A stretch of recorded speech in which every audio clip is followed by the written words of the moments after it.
A high-risk neonate can be defined as a newborn, regardless of gestational age or birth weight, who has a greater than average chance of morbidity or mortality because of conditions or circumstances that are associated with the birth and the adjustment to extrauterine existence. This will be part one of the high-risk newborn. The infant may be considered high risk because of birth trauma, maternal substance abuse, infection, or congenital anomalies. Infants that are born preterm and those born to mothers with conditions such as diabetes are also considered high risk and warrant careful monitoring. Birth trauma includes physical injuries that a neonate sustains during labor and birth. Congenital anomalies include such conditions as gastrointestinal malformations, cleft lip and cleft palate, genital urinary defects, neural tube defects, abdominal wall defects, and cardia defects. Newborns do have a risk for injuries sustained during labor and birth. Birth injuries may be avoidable. An ultrasonography allows antepartum diagnosis of macrosomia, hydrocephalus, and unusual presentations. There may be elective cesarean birth that is chosen for some pregnancies to prevent the significant birth injury.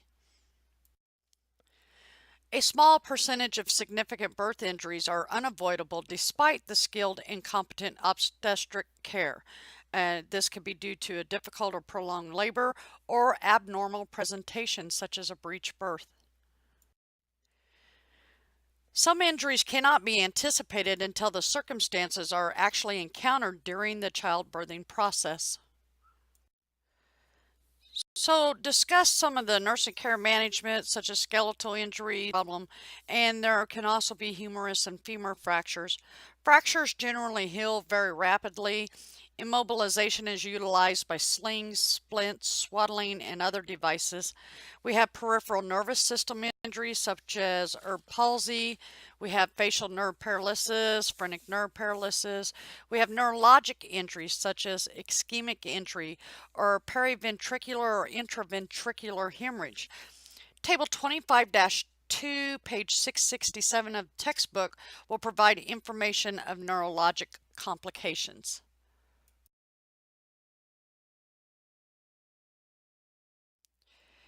These images depict a clavicle fracture, Erb's palsy, and facial paralysis. We're going to review some neonatal infections. Such as sepsis, this is the presence of microorganisms or their toxins in the blood or other tissues. Sepsis is the most significant cause of neonatal morbidity and mortality. Neonatal bacterial infection is classified into two patterns. There is the early onset or congenital, and this manifests within 24 to 48 hours of birth. Early onset is acquired in the perinatal period. Infection can occur from direct contact with organisms from the maternal GI and GU tracts. Then we have the nosocomial infection. This has a late onset. It usually manifests 7 to 30 days of age, and it's acquired either in the hospital or the community. We have septicemia. This is a generalized infection in the bloodstream. One such is pneumonia, then of course we have bacterial meningitis, and then we have gastroenteritis. Pneumonia is the most common and it's a leading cause of perinatal death. Bacterial meningitis is about 0.2 to 0.4 for every 1,000 live births, and there's a higher rate in preterm of getting bacterial meningitis. And then gastroenteritis is basically very sporadic. Nursing care management. There are prenatal risk factors. There are three sources. These are the maternal, the intrapartum, and the neonatal. Review the risk factors in Table 25-3, page 668 of your textbook. The perinatal events should also be reviewed. Some signs of neonatal sepsis are characterized by a lack of specifics. You want to review the table 25-4, page 669 of your textbook for clinical manifestations of sepsis. There will be some lab studies. Specimens for cultures include blood, cerebrospinal fluid, stool and urine, and a CBC with differential. Treatment can include antiviral medications, antibiotic medications, and/or antifungal medications. The assessment is continuous and attentive during and after treatment.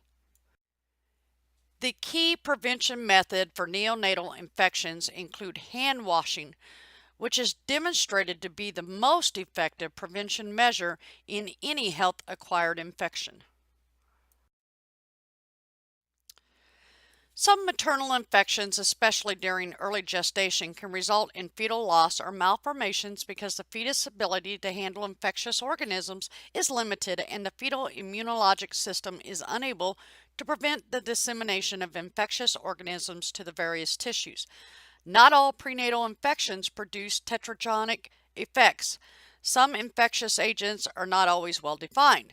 Some viral agents can cause remarkably similar manifestations, and it's common practice to test for all of them when a prenatal infection is suspected. This is called the TORCH complex. The TORCH complex acronym is for toxoplasmosis, other, rubella, cytomegalovirus, and herpes simplex virus. Other covers hepatitis B, HIV, parvovirus, and West Nile. Tests are completed to rule out each of these infections to identify the infectious agent. Bacterial infections are not included in the TORCH workup because they are usually identified by clinical manifestations and laboratory tests.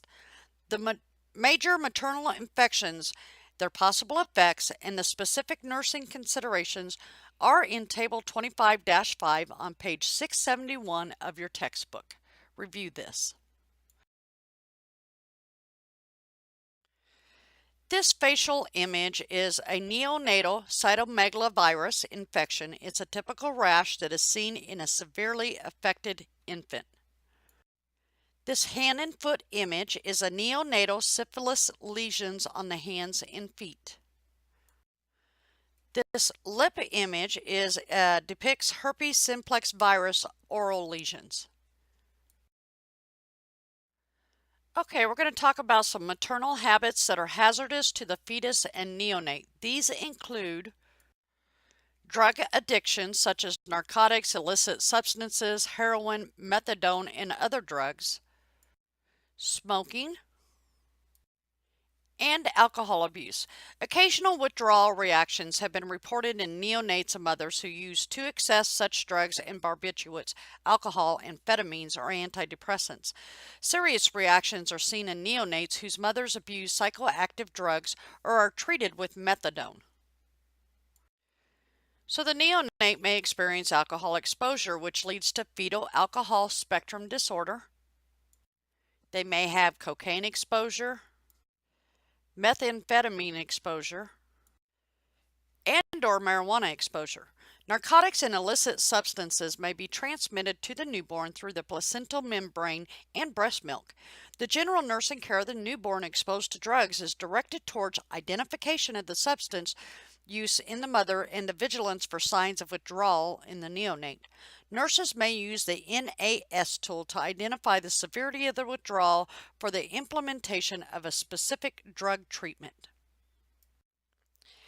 Neonates become chemically dependent or passively addictive and can experience neonatal abstinence syndrome. A set of behaviors are exhibited by the infants who were exposed to narcotics in utero. 55% to 90% of these infants experience withdrawal. Early identification is very essential.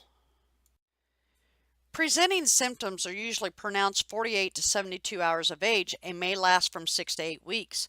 Box 25-2, page 675 of your textbook, provides presenting symptoms. One example is the neonates tend to suck avidly on their fist and display an exaggerated rooting reflex, but are feeders with uncoordinated and ineffectual sucking and/or swallowing reflexes. There will be a toxicology screening, such as a urine toxicology screening can be less accurate because it reflects only recent substance intake by the mother. The meconium and hair testing for drug metabolites has the advantages of being non-invasive, and it is more accurate and easy to collect. So let's talk about nursing care management. We talked about in NAS tool. This is a neonatal abstinence scoring system. It's was made by Finnegan Tool. It monitors infants in an objective manner and evaluates their response to clinical and pharmacologic interventions. This system is also designed to help nurses and other healthcare workers evaluate the severity of infants' withdrawal symptoms. Neonatal Intensive Care Unit Network Neurobehavioral Scale is a comprehensive neurologic and behavioral assessment tool that may be used to identify newborns at risk as a result of intrauterine drug exposure. The tool measures stress or abstinence, state, neurologic status, and muscle tone in the context of the newborn's medical condition at the time of examination. It's used for medically stable newborns who are at least 30 weeks of gestation and up to 48 weeks of corrected or conceptual age. Um, NAS symptoms are like chronic feeding problems, irritability, abnormal neurologic responses, abnormal parent-infant interactions, developmental and cognitive delays, learning disabilities in childhood, and behavioral problems including ADHD. Treatment modalities can include early identification through the maternal history. It's dependent on the type and amount of drugs taken by the mother and the stage of fetal development in which the drug was taken. This image depicts a child with fetal alcohol syndrome. Alcohol ingestion during pregnancy is associated with both short and long-term effects on the fetus and the newborn.